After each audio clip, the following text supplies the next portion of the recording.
Alright, welcome back everybody. It's me, your fellow friendly, kind Agent Good Boy, and today I'm going to be giving you guys some tips on how to progress through any part of the game, except for very end game where you obviously have every single skill, pet, everything maxed.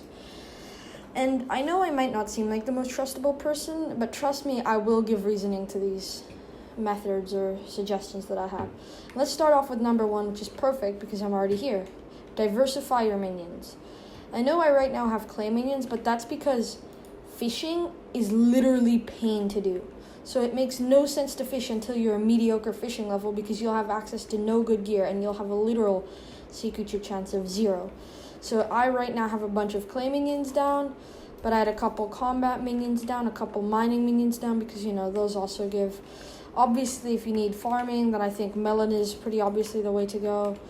But there are minions to do every single skill in the game, and, actually, netherwood is for alchemy. So those will help you a lot in completing those skills. Then, the second thing, do events. So right now, there's about to be a spooky event. And because I would need some money, actually, I'd like to try to get some more super compactors for all my minions. It's super good. It doesn't matter what part of the game you're in. I'm gonna die here.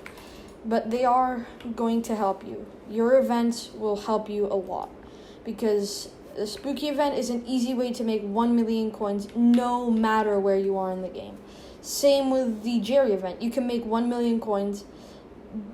Doesn't matter where your game is. All it is you need like 5 or 10k, I think, for the spooky event. You need to get one of the spooky talismans so you can get like candy drops from mobs, say like wolves, because it makes no sense to try to grind the spooky event mobs, as they are just incredibly hard. Alright, I'm gonna die here. They are just incredibly hard to do. So just focus on wolves or something, and then use let me quickly grip it out here, but I think it's this one that gives you like a 15 or 20% chance. 1 in 5 of the things you kill will drop it, and if you have to kill like 100, say for a Slayer Sven quest, you'll get like 20 candies. Assuming 2 of those are purple, it's about 10,000 coins there. Third one is mayor. Actually, this is perfect to show because we have a mayor election, and actually I'm very happy for it. But don't do things when mayors are not in. So right now I was doing loads of dungeons as for my Spirit Scepter being here because Paul is a dungeons player. He supports dungeons. And now it's going to be Marina, who gives us so much more sea creature chance that I'm going to be doing a lot of fishing now, which is great. And, if Cole's it, do mining. Whoever it is, do whatever skill they support. And at the same time, you can also make lots of money. Such as now, I'm pretty sure that once Marina's, I don't know who it is. Yeah, once Marina's going to make it into mayor, that the fish prices are going to drop a lot because everybody's going to be fishing. Actually, probably not these, not a lot, but certain fishing things might drop prices, such as maybe the washed up. Certain things will go down in prices, such as, fishing exclusive drops. So you should probably try to get those and then, resell them. And if Aatrox is mayor, there's always a massive bump in hamster wheels. And actually, hamster wheels are a very safe way of making money with Aatrox because they tend to go below 20,000. Now, if I can open this, they sell for 20,000 to a NPC. So even if they don't go back up to a lot, you can just sell them to the NPC. So you'll make money. Alright, now moving on to the fourth thing, Slayers. Slayers are pretty hard to do, and they will take you a lot of time, as you can only get so much XP from Slayers. Actually, now we have the Revenant 5, which, will give us a huge help. But otherwise, Slayers are pretty hard to level up, and they do not give too much XP, such as Sven's. I can do Sven's tier 4s, yeah. And it costs a lot of XP to reach certain levels. And that's going to make certain things pretty hard to reach. So I would recommend to always make sure that you're mixing in Slayers, even if you're endgame. I know you need like 1 million experience to max it out, and you get like, I think it's 500 experience per thing. So if I'm doing my math correctly, you'd need to do 2,000 Sven tier 4s to get to 1 million XP for the level 9, which is crazy tons a lot. And that'll take you, that would be like, I think like 50 to 60 hours, or people are fishing here, to do. So that's crazy hard. So make sure to mix that in. All right, moving over to the next tip. pets.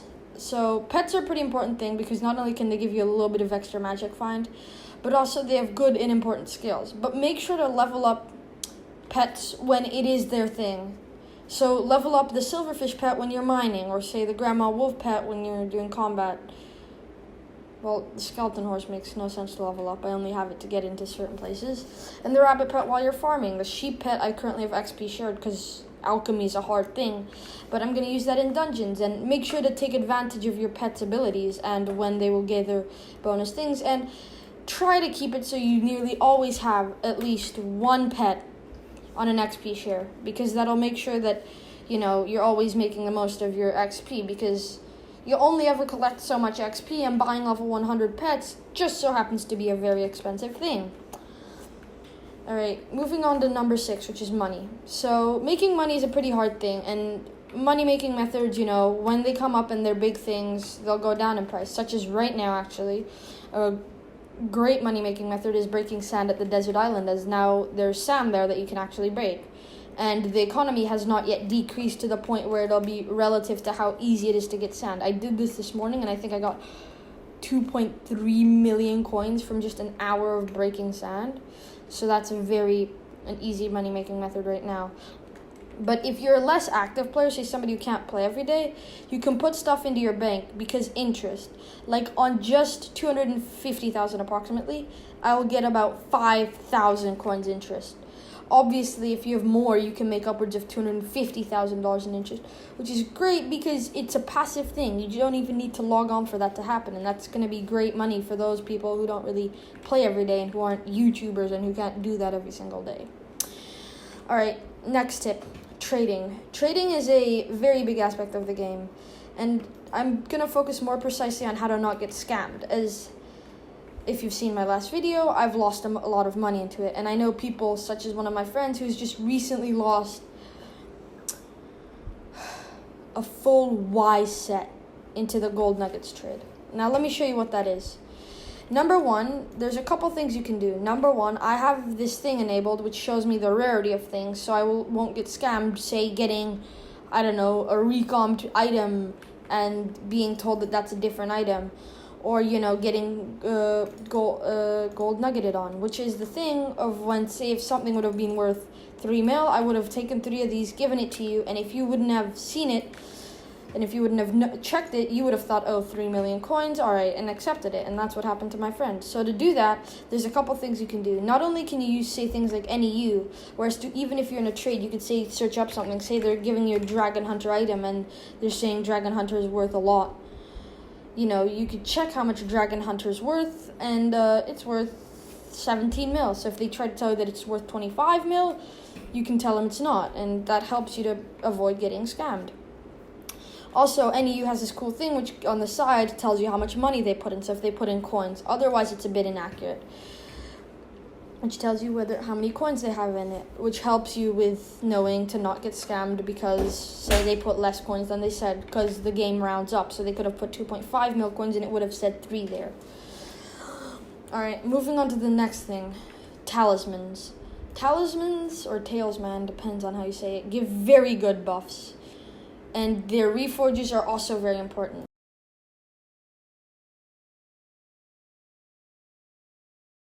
And also, they give good perks. Certain things, such as the lava immunity talisman, gives you immunity to lava. This one just gives you 1% crit damage, blah, blah, blah, blah, blah. This thing that gives you a bonus chance to get shark teeth, increases the healing, grants you night vision, which is very cool, especially for those people who play on lower-end computers. True Optifine does give you that, but, I know many people who don't play on their own computer and they aren't allowed to install stuff onto it more than the base Minecraft client, and for them Optifine might not be a thing that they could do. Ooh, this is a bat. And actually there's certain talismans which are pretty hard to get, such as the bat talisman, which has a 1 in 53 chance to be dropped from a bat, and for those it takes you a lot of time to grind it up. Buddy, you're not supposed to be in here. Oh, 1 bat here. I haven't dropped one of these talismans in very long, and I didn't drop it there either. But dropping talisman, and certain talisman are harder to get because they will require high things, such as one of them that I have been grinding for a lot would be the experience artifact.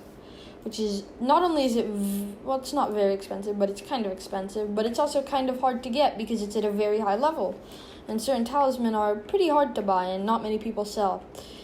And like the big problem is the common talismans, such as the where is it? The night vision charm. I just had it. The night vision charm, which gives you night vision 1, but because it's a common thing and because of the new scam prevention methods, it makes getting it very hard. So you have to bid on it, and it usually gets bid up to, well, when I was seeing them before the stream, I saw one getting bid up to upwards of 50k, although their average bid is like 5k. When the actual materials required to make it, I think, are like under 300 to 400 coins. Actually, that's a nice money making method. So that's hard. Alright, there's my co-op mate, but he's not a good boy. Oh, he wants to clear clay. Let's tell him sure. You can go ahead. So, another thing is making sure that you do dungeons. Dungeons are a pretty hard thing to level up, especially with the new way that it works of how you need like a catacombs level for this. Many items that are good, such as like storm armor, or actually more importantly Necron, because that's something that many people even use outside of dungeons because of its very good strength and crit damage. So many people will do that, and they want that armor because it's very good for doing Revenant tier 5s, which are the best way to do revs. And it's at a very high requirement, and my catacombs is not very high, but I've been making sure that I'm working on it. It's only at 15. Ooh, if anybody noticed, that's a bit of a funny number there, but you know, like working on that so you can use everything dungeonized, because certain stats, dungeons can up to 6 times the stats of a certain thing. 500% of a certain thing, because if it's 5-starred in your catacombs 50, congrats to death streaks, then, you know, it gets a very good buff, and it makes certain items, such as the aspect of the end, if it's 5-starred in your catacombs 50, better than, say, an unstarred aspect of the dragons. And doing dungeons will be very important for you. And now, moving on to the final and last tip. This one might sound very strange to many people, but it's sub and follow YTs, YouTubers. If you'd sub to me, that'd be great. But what I'm talking about is, you know, I'm trying to help you guys out, but what I'm saying is to sub to YouTubers. Some of them could be, say, like 30virus, who will post a new video if a very good money-making method appears. Oh, I just so happen to have gotten Fishing 20, who will give you very good tips that'll help you a lot during your game, such as 30virus always posts about monthly a new money-making video where he covers up every single change in the game and what the new money-making method is, and that'll help you with money. And then other people will cover like glitches and things that people have done that, you know, can get, well, not glitches, but certain tricks that people can do to get a lot more damage, such as explaining about how leveling up skills is important, because certain YouTubers can do 130k with like aspect of the dragons and gilded Midases, but that's because their talisman are good and they have everything maxed. Alright, thank you very much for watching. I hope I helped you guys out. If I didn't, you know, dislike the video, so at least I can know, but if it did, please like. Subbing would be very good, but you know, I put it in the end. If you've came this far, I think you liked the video. So, thank you very much for watching, and I hope to see you next time.